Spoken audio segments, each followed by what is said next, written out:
شروع اللہ کا نام لے کر جو بڑا مہربان نہایت رحم والا ہے۔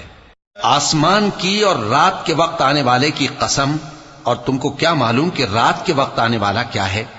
وہ تارا ہے چمکنے والا، کہ کوئی شخص ایسا نہیں جس پر کوئی نگہبان نہ ہو۔ تو انسان کو دیکھنا چاہیے کہ وہ کاہے سے پیدا ہوا ہے۔ وہ اچھلتے ہوئے پانی سے پیدا ہوا ہے جو پیٹھ اور سینے کے بیچ میں سے نکلتا ہے۔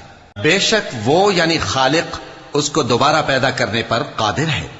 جس دن دلوں کے بھید جانچے جائیں گے تو انسان کی کچھ پیش نہ چل سکے گی اور نہ کوئی اس کا مددگار ہوگا۔ آسمان کی قسم جو مے برساتا ہے، اور زمین کی قسم جو پھٹ جاتی ہے، کہ یہ فیصلہ کن کلام ہے اور یہ کوئی مذاق نہیں۔ یہ لوگ اپنی تدبیروں میں لگ رہے ہیں اور میں اپنی تدبیر کر رہا ہوں۔ تو اے نبی صلی اللہ علیہ وسلم